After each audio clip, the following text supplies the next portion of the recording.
Welcome back to Student of the Gun Homeroom. I am your favorite Professor Paul Markle, and thanks for joining us today.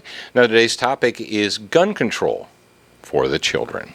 That's right, because according to the mainstream news media, if you are not willing to accept more restrictions on your liberty, you don't like children, and shame on you. But let's talk about actual facts. Let's talk about the top 5 accidental deaths in children as compiled by the CDC or Center for Disease Control.gov. Now, the top 5 causes of accidental deaths in children, not murders, not deliberate deaths, but accidental deaths, all right, are burns, drowning, falls, poisoning, and car crashes. You say, well, where are gunfire accidents on that? Well, they're pretty far down the list, but they're pretty far down the list. They pale in comparison to burns and drowning and falls and so forth. And you say, well, if we need to save the children, shouldn't we be focusing on those? Oh, hold on a second. Again, according to the CDC, and this comes from a CBS News story online, CBS News Online, right now, accidental deaths in children are down 30% from where they were in the year 2000. Now, you probably don't know this because it's good news, and good news doesn't sell newspapers or website subscriptions. Good news doesn't get you upset. Good news doesn't make you want to surrender more of your liberty to the government. We don't need good news. But according to the source, it said that their accidental deaths in children, that is burns and drownings and everything across the board, is down 30%.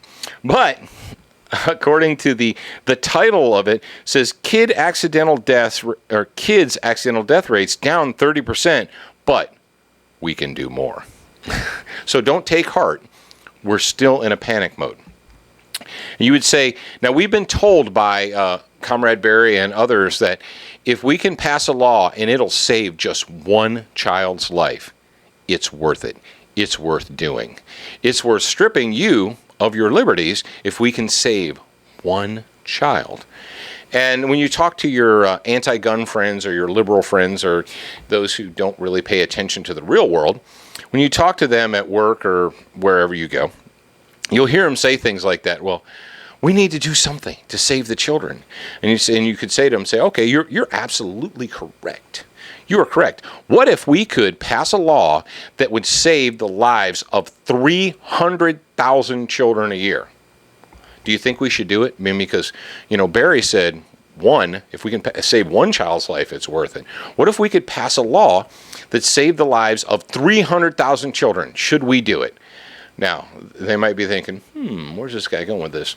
But you might have them so excited. They were like, oh, I love new laws and I love greater restrictions on my liberty. Yes, pass that law. And you say, okay, bam. I think tomorrow we need to propose and pass a law that bans abortion in the United States of America. And they're like, whoa, no, you're changing the subject. We're not talking about abortion. That's a woman's right to choose. That's reproductive rights. And you're like, whoa, but 5 minutes ago you said that anything we can do to protect a child's life, we need to do it, even if it only saves one child. We're talking about, and according to Planned Parenthood's own internal statistics, their own report, they conducted 333,000 and some change abortions in the year 2012. And you're like, well, it's not the same thing. It's not the same thing. All right. Time out, Sparky. What you said to me is we need to protect the children at all costs, and any law that will protect a child's life is worth it. So, well, is it when it's in its mother's womb, is it a child or is it not? Oh, it's an unviable flesh mass. I got you. Now, riddle me this, Batman. If a pregnant woman is shot by a burglar or a rapist or a robber, and the infant inside her body dies, why do they charge him with murder? That's right. If you shoot a pregnant woman and she dies and the infant inside of her dies, they charge you with 2 homicides, not 1. They don't charge you with conducting an unlicensed abortion. Think about it. If your anti-gun friends are genuinely concerned with protecting the lives of children, how can they want to disarm you with their right hand, and they think abortion is cool and it's a woman's right with their left hand.